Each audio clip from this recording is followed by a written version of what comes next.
5 o'clock on Tuesday afternoon, June 18th, 2024. And I call this meeting of the Beltrami County Board of Commissioners to order.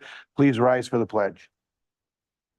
I pledge allegiance to the flag of the United States of America and to the republic for which it stands, one nation, under God, indivisible, with liberty and justice for all.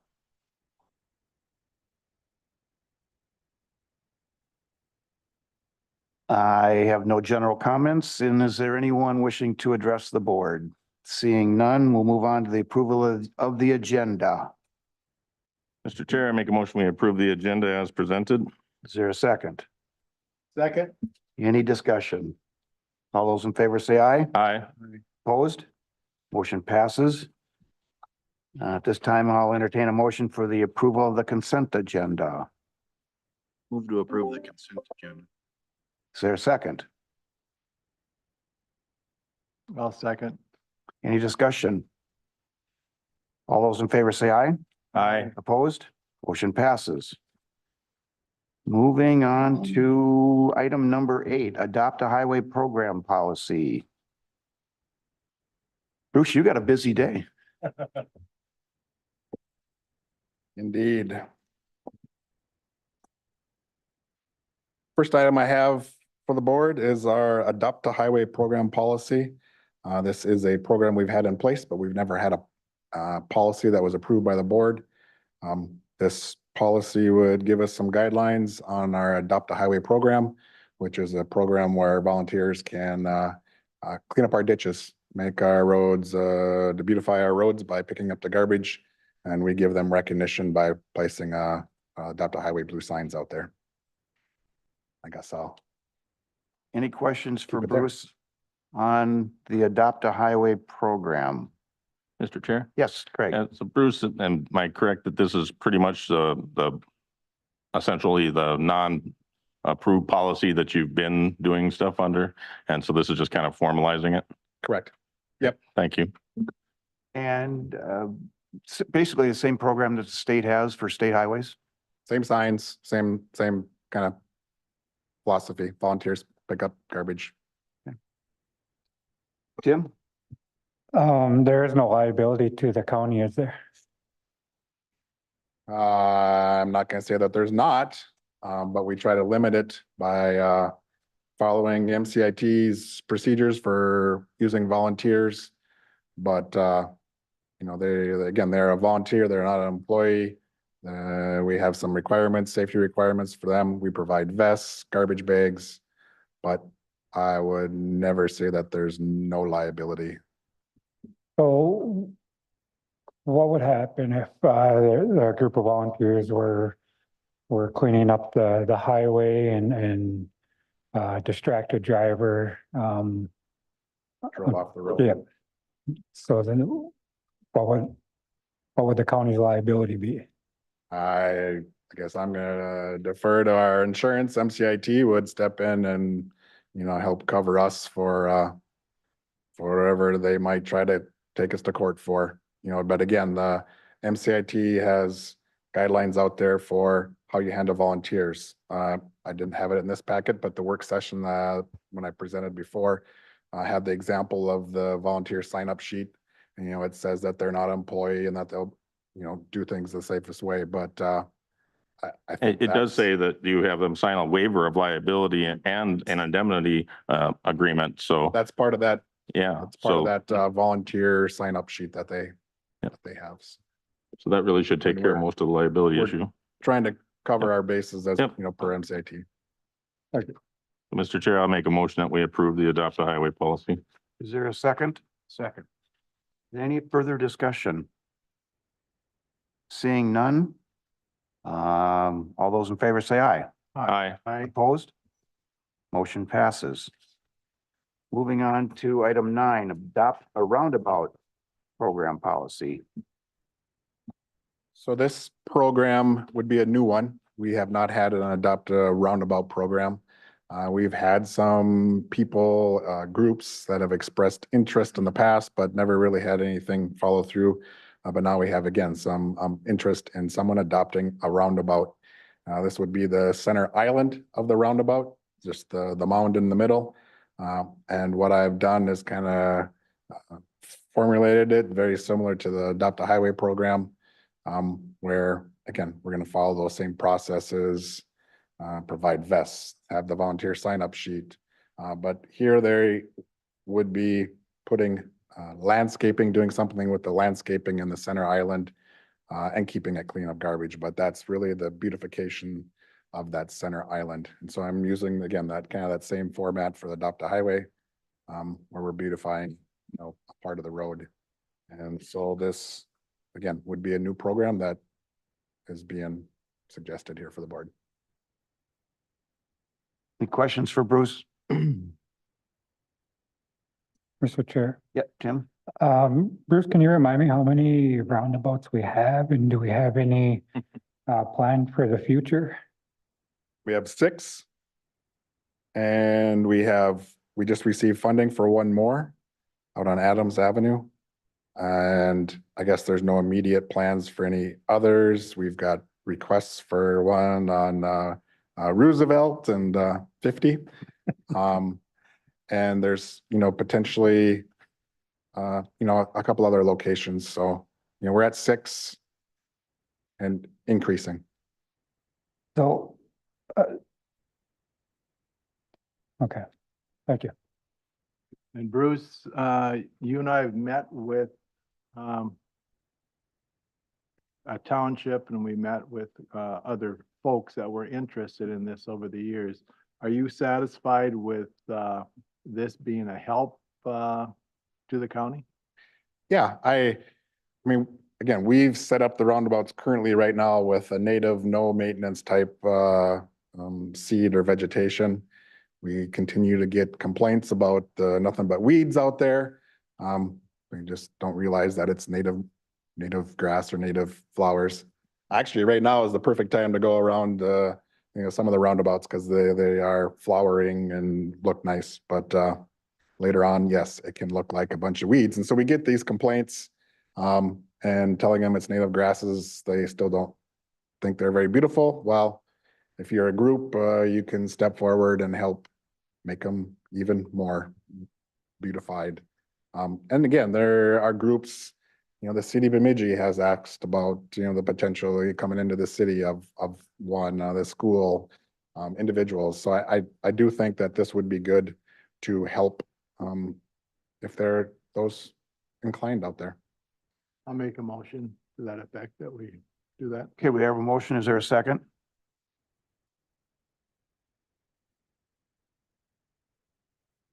Is there a second? I'll ask one more time. Is there a second to the motion? Dies for lack of a second. Dies for lack of a second.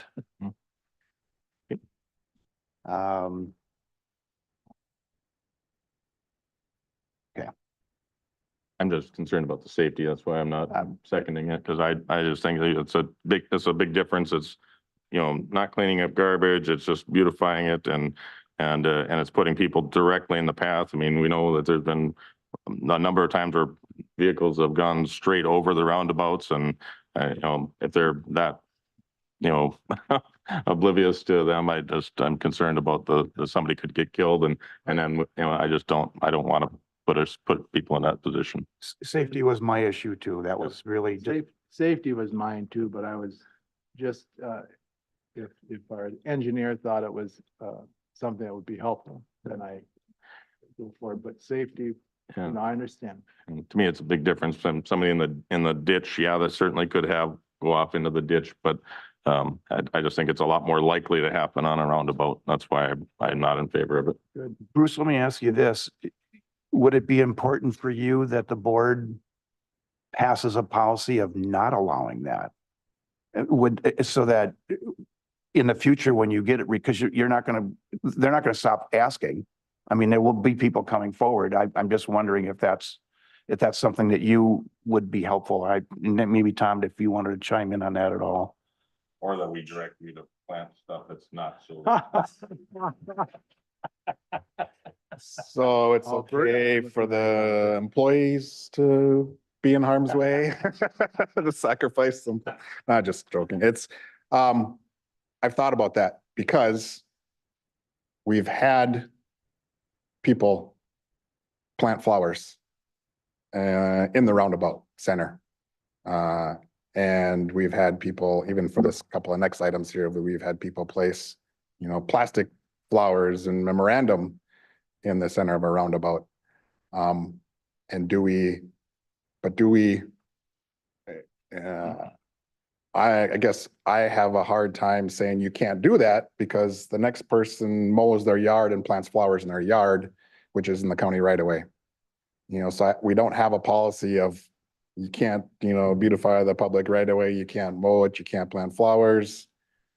So kind of yes to your question of should we have something specifically saying no to roundabouts or, or something to limit that, I would almost say if it's a concern or an issue that we do come up with something for the board to say nothing or no. That's, I guess, my quick opinion. Tom, I'd like to hear what you have to say. Well, I was just gonna agree with the county engineer. I think it's important to have a policy that staff can point towards. That is the direction and decision of the board.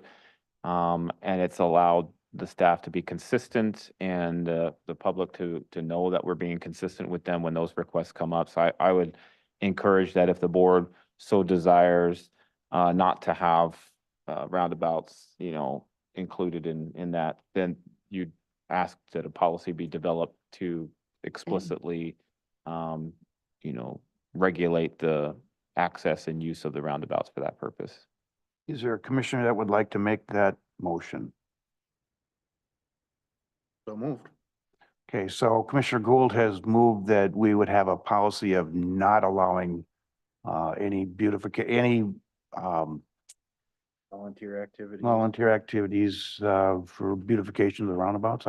You probably come up with some wording for that. That's Well, since or do you want to put that together in a fashion that would be easier for us to approve maybe at the next meeting where we actually have a formal words on that? That make sense? I think so. I mean, you can do it now if you're comfortable with the language that you're ultimately going to approve, but that will be the language that we have to adhere to. So if we miss something, just my inadvertently not thinking of it right now or something like that, then it would create a situation where we probably have to come back and visit it, could create some problems Would if you be somebody. comfortable with that? That having them write up something? Okay. Do you want to withdraw the motion then? Yeah. Okay, all right, Drawn. okay. Yeah. All right. So, We'll thank plan to you. bring something back at the July 2nd meeting for your consideration. And Okay. And it could be even something that if you want to, you'll send out the packets ahead of time. It could potentially be on the consent agenda. And if somebody wants to pull it off, that's fine too. yeah, we could do that for sure. Sure. Okay. Thank you. All right. Number 10, roadside memorial and right away. This would be again, a brand new policy. We have not had to deal with this issue thankfully recently. We do have some small memorials where we've had fatalities alongside of our road. But we haven't had something bigger, monstrous, or something that would be an object or a hazard in the right of way. But that's what this potentially would be restricting or giving guidance to is, we have a fatality alongside a roadway and sometimes people like to put up a memorial of some kind, but to have some limitations or guidelines on what is allowed. So it's not a hazard or how long it can be there and what, there's even the permanent process or permanent memorial or more permanent memorial process for it. But it would give us some guidelines. So when that does happen, that we have something in place how to deal with it. And Bruce, when you came up with the wording on the policy, was some of that taken from the state of Minnesota has some policies on that? Is that correct? This one came from another county. Okay, This one came from Blue Earth County, I believe. With this, I kind of went out and looked at other counties to see what was out there and I don't know if Blue Earth was the first one to do it because there was a couple, there were others that had the similar language. And so, but that's where I I remember that they had it, so I guess I got it more from another county than than the state itself. Does the state have a policy on state highways? I did not look that up. I guess Mhm. I'm aware of some crosses that are along state highways, but they're out there on the edge, so they might be off the right of way or at the edge of the right of way or something there. So I guess but I did not look up what their policy Okay. is. Questions for Bruce? Joe? Chair. Yeah. I just have a bit of a tough time with this one, because I want to be respectful of, grieving families and, you know, it's a pretty standard cultural practice that, you know, we have, in this neck of the woods to do this sort of thing if there's a tragedy. So, I guess the question is, how would this, change what's currently happening? Again, thankfully, we have not had anything large. We've had some plastic flowers or, small stuff put up on the side of the road, and that's not it's not or object or a hazard. And they, whatever, disappear over time, or, even close to my house, they got a plastic flower on a signpost, whatever, wrapped around a signpost, and, we've thankfully, again, have had small stuff. We have not had when I was in Hubbard County, they ended up with a large, and it was, again, growing, and it was a big, a bigger Distraction. distraction and a bigger object. And they had law enforcement go out and then talk with the family, and it was, the people that lived there. It was in front of their house, and they ended up addressing it. But again, we thankfully have not had big stuff, but so our practice or past practice is the small stuff, and it just kind of disappears or is not an issue. Mhm. So this really wouldn't change what we see when we are driving along and there's a small cross or some flowers off the side of, it wouldn't really prohibit, the 95% of what we see when. Well, they Difference would be limiting it to a year. yeah, there would be a timeline in Okay. here of, Fine. Tom? I was just gonna mention, since the question came up, I was researching it while you were speaking. Essentially, the state of Minnesota does not have a memorial program. In fact, it says here that memorial markers are not permitted on the interstate system or other freeways. And that MnDOT maintenance forces will immediately remove any memorial that's been placed.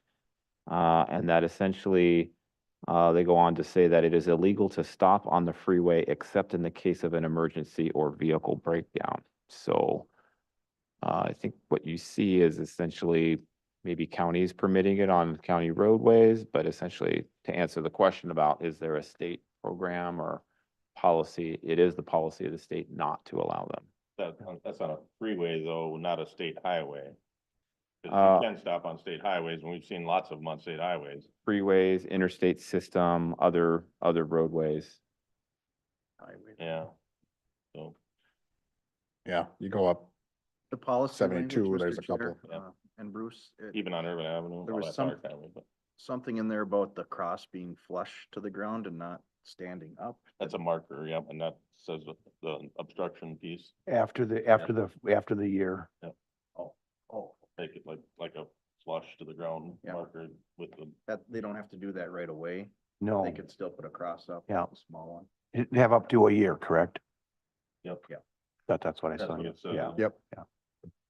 So basically, they could do their flowers, whatever, for a year, and then after that, if they want something to remain, it would have to be flush with the ground, is my understanding of reading it. So It's let's still, take- sorry, Go- it go- still limits, I mean, they can't put up a big cross right on the shoulder. Right. It's gotta be out of the way, out of mowing, so it's not a hazard. So there is some, restrictions on initially even what they can do. So let's take that one step further. Is a roundabout be considered in this right away? I mean, so technically, if somebody wants to put a memorial in a roundabout, that would be. Is that correct? It's not maintaining it forever. It's just, it's. The plastic flowers, yep, or something for that 1 year time period. There's a fatality. Yeah, All right, at this point, does anyone want to make a motion to approve the roadside memorial and right-of-way policy?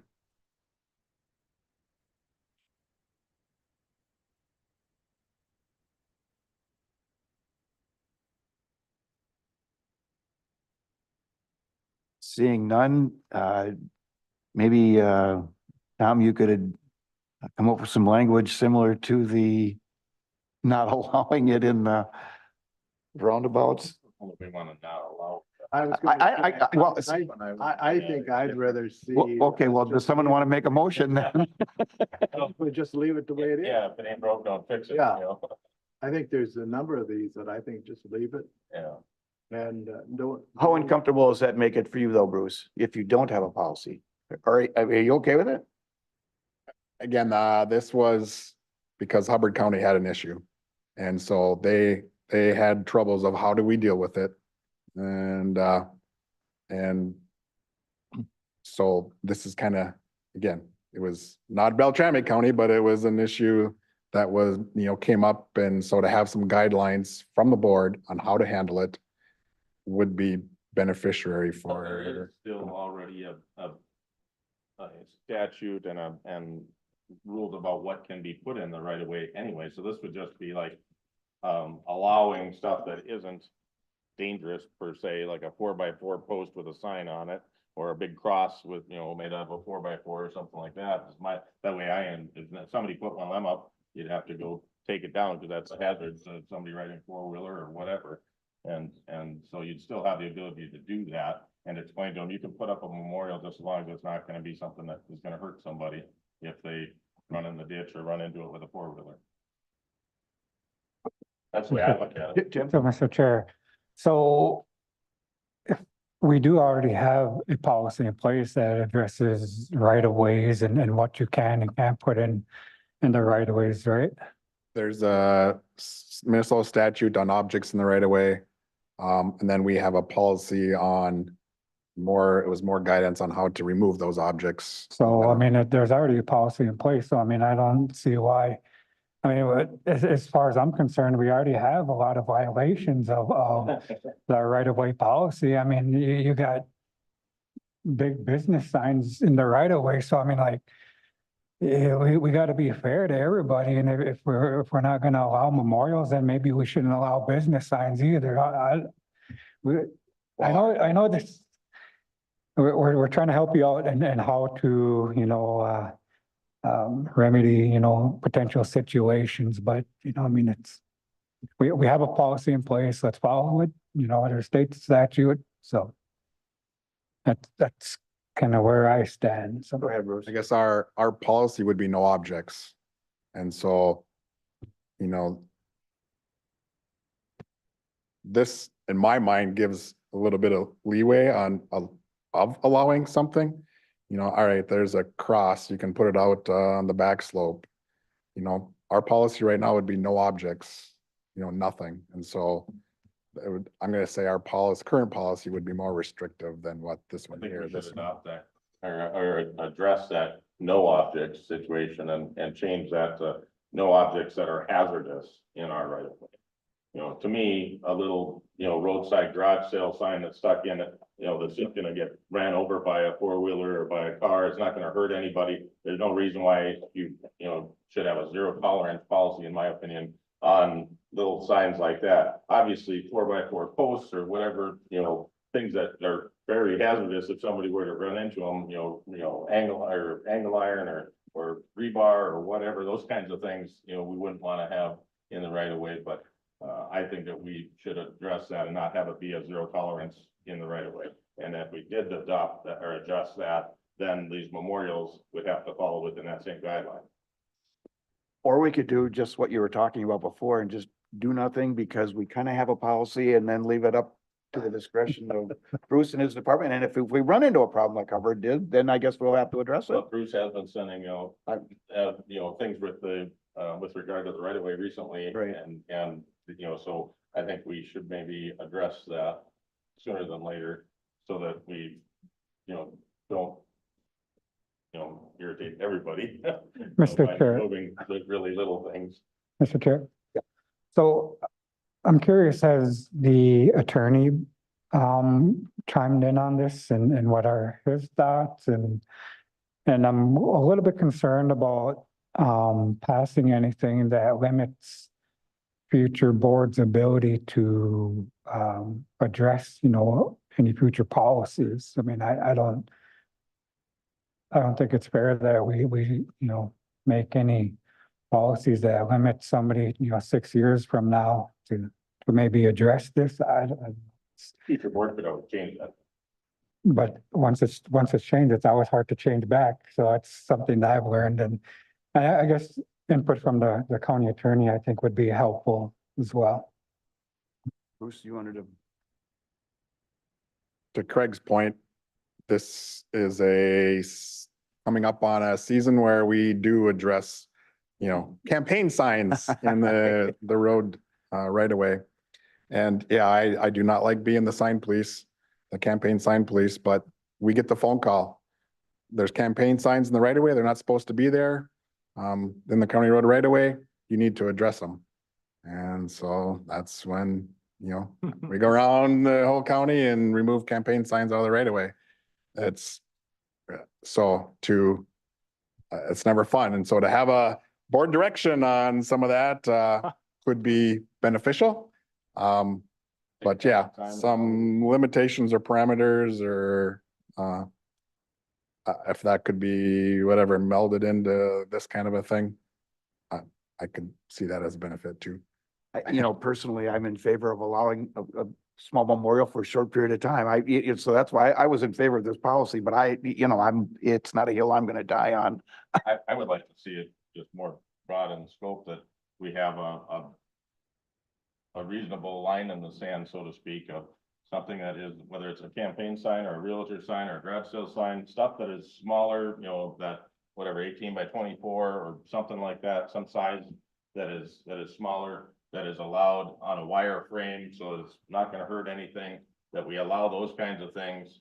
And I won't be putting up campaign signs this year, so I'm not doing this for my benefit, but that we allow those types of things, and that would also apply to memorials at that point.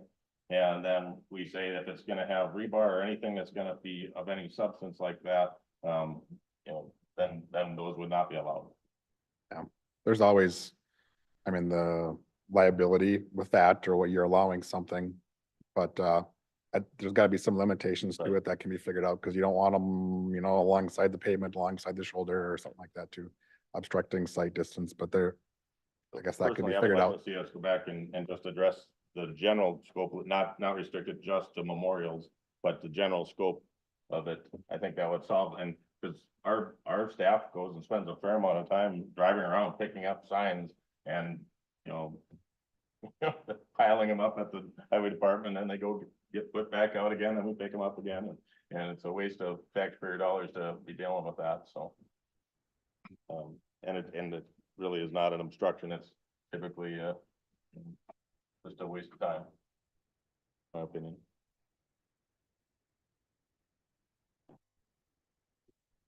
Well, at this point, we're not passing that policy, it looks like.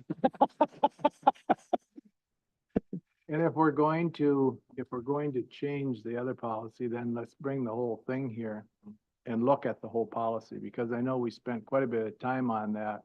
Some teeth into it for our engineer.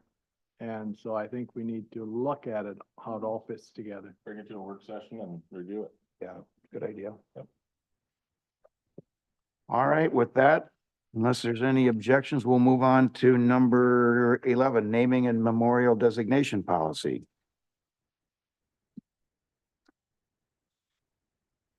Last item for you here. This proposed policy does, I guess, kind of include the highway department, but it is broader. Because this could be anything across the county owned, county building, county jail, but this would be a naming policy that or guidelines that the board would have in place of how or when something might be given a name and memory of someone of substantial whatever historical or significance that they've done for the county, state, or nation. But it would give some guidelines on that process. In the end, every one of these would be in front of the county board for approval. But this would kind of give the process or the guidelines on how they would come to you. But in the end, the decision on all of them is for the county board at the time to I guess, consider. When it comes from the highway department, it's more of how a sign's gonna go up, a road is named or a bridge is named or something like that. And so then the county engineer would have some guidelines on the signage. We're gonna install the signs and proper signage that way. So that's the involvement from the highway side, is when it involves a road or a bridge, something from the highway department. But this did come forward. We had there was the initial request for a potential for naming bridge after someone. And so I guess that's why it's kind of in front of the county board. There was a very similar to the, the roundabout issue. Someone kind of came forward and I was like, well, we don't have a policy. And so drafted a policy here, did look at other counties out there. As I mentioned before, there's not many specific policies in place. A lot of counties would just address these as they come up. Someone would come to the county board and they would pass a resolution, no specific policy in place. But I did find some policies out there and kind of gleaned the good stuff from those county policies and put together this one for the board to consider. Mr. Chair, Yes. I like this policy because, it gives us some guidelines to work with and kind of sets up a process if we were ever to do this kind of thing. Just a couple of quick highlights from the draft policy. Well, first, thank you, Bruce and Tom, for coming up with this, and Commissioner Anderson for reviewing the draft. What it does is the requests would come to the county administrator and then would present them to us for consideration. The cost, we talked about this last time, to produce, install, and maintain the plaque, signs, or other identification is the responsibility of the individual or group making the request. And any signs within the road right-of-way require approval of the county highway engineer on design, type, and location, and would be installed by the highway department. I was coming home from Fargo and Detroit Lakes this weekend and took Becker County Road 37. They have designated that as Becker County Veterans Memorial Highway. And, so that's a good example of what we could do here with one of our county roads. So yeah, with that, I just appreciate some support on this, and I'll make a motion to approve the naming and memorial designation policy. Okay, so we have a motion on the floor for creating the naming and memorial designation policy. Is there a second?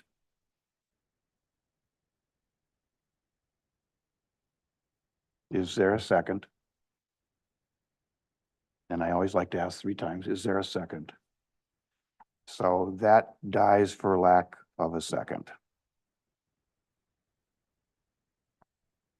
And Mr. Chair, just for the public's information, we still could do this via a board resolution if we wanted to. And we would just take the policy part of it out of the way. I don't think this is completely dead for us to consider a request. If one does come forward, we could still do this via resolution. It would just, take all the prerequisite stuff out of the way here. Very good. Tim? Mr. Chair, this is been going back and forth in regards to this, it's something I support. But something that I cannot support tonight. And maybe, something that, we can, discuss in the future, or maybe future boards. You know, as commissioner, it's our duties to set policy and, I think it's something that we take very serious. As you can see, there are 4 different policy items in front of us. And, you know, we, hardly acted on any of them. So, I mean, it's kind of makes me wonder, what are we doing here if we're not enacting on policy? But, hopefully we can, have some discussion in regards to these policies again sometime and get a little bit more information. I mean, I'm not opposed to, the naming and memorial or any of them. It's just, I'm not too sure if, there was enough support tonight to really enact, any of them. So, it's my thoughts. Thank you, Mr. Chair. All right, moving on. Any additional items that have forgotten here? We move on to legislative and lobbying issues combined with the commissioner reports. We'll go around. Who wants to start first? Thanks, Bruce. Tim? Mr. Chair, as I mentioned earlier, I attended the District 2 AMC meeting. It was a pleasure having you there. I hope that the information that was provided was helpful for you and our colleagues. So, as I mentioned, I will be attending the AMC Board of Directors meeting on Friday as a member of the NACO board. So that is all I have for tonight. Thank you. Richard? Yes, as I mentioned before, it's budget, with budget times, Northwest Juvenile Training Center is running in the same type of circle as we are. They need to do a study to see, if raising their salaries will help, cut that mill of in and out after 2 years. So, there's going to be a readjustment, of course, when that happens to all the members of that organization.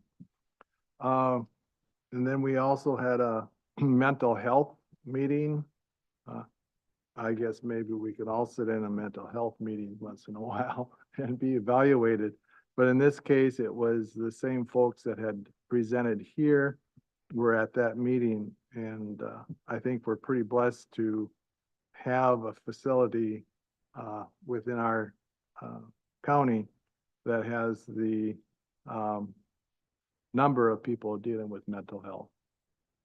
So with those two, it was has been a busy time. Mr. Chair? Yeah. So I know we have a meeting at 6 o'clock and I'm just trying to fill some time. That's good of you, Chair. But Commissioner Anderson, brings up a point of our workforce and at the AMC meeting last week. I think there was some discussion about, today's workforce has a time period of maybe 3 years before they look for something. And I don't know if that's a trend that we're seeing county or nationwide, statewide, but have we figured out, how to address that? Is that something that we're going to look at during our comm study or, I mean, it's interesting because, they were talking about the demographics. I think they're talking about people, the millennials, which I fall under, do have a capacity of staying within their jobs for 2 to 3 years and prior to me, doing this commission work, as my full-time job, I myself would only stay in a position for 2 or 3 years and then I'd move on. So it's something that I've experienced, that I've seen, and just trying to figure out how we can get a good handle on trying to encourage the longevity of our workforce is something that hopefully we can figure out. Thank you. Craig? Mr. Chair, turn that on. Had a Polk County Solid Waste meeting yesterday. Fortunately, some of the things are good and some are bad. Some of the costs or some of the recyclable or prices are going up, and so we've been able to get some revenue from that, but we had some other things happen that reduced revenue, and ultimately our costs are rising. So next year we'll be expecting an increase in our solid waste fees from where we get rid of our solid waste to, which is Polk County, their incinerator plant over there. Had a fair board meeting last night as well, and that was pretty good there. Everything seems to be pretty on track. They got a grant and got some new cameras installed at the entrances and some of the area around the buildings. And one of the things they noticed was caught people on camera dumping garbage in the dumpsters at the fairgrounds. And so we, hopefully the public realizes that, yeah, because it's Beltrami County Fairgrounds, but that is not a public dumping site. And so hopefully people will respect that and bring it to the actual transfer site or the other remote sites for recyclables and so on. Our airport, like I mentioned earlier in the meeting, that we had a developer come forward to sign a lease agreement. So hopefully we are going to be able to retain the deed funds, 1.6 million for helping develop the planning area 3 to further enhance our airport and the wonderful benefits to the community that brings. And lots of good stuff planning for our annual meeting in July. And we had a solid waste committee meeting this morning. Richard and I did, and we're having to look at structural engineering of the solid waste roof to find out what we can actually do for a roof replacement. Apparently even the, application of a kind of a membrane and that to seal the roof and the insulation that would be involved with that still requires us to have it structurally engineered to determine whether or not it can support that weight. So lots of stuff going on. And that's it for me. Thank you. Thanks, Craig. Joe? Yes, I've attended some Association of Minnesota County meetings recently. There was a National Association of Counties meeting for the Central States. I was at a Northern Lights Library Network board meeting in Moorhead on Saturday morning, and then zoomed into pretty much all morning and most of the afternoon meeting for SHAC on Thursday last week. And Amy went down there.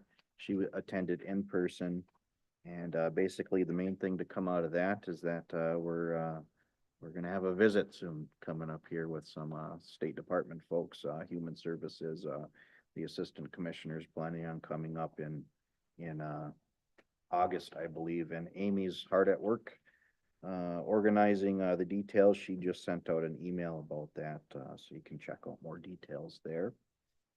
And then a little bit of a fun thing. Recently, there was a BSU Bemidji area celebrity softball game to kind of just raise awareness of scholarships and the alumni and foundation office for BSU. And I was a member of the Green Sox, the winning team.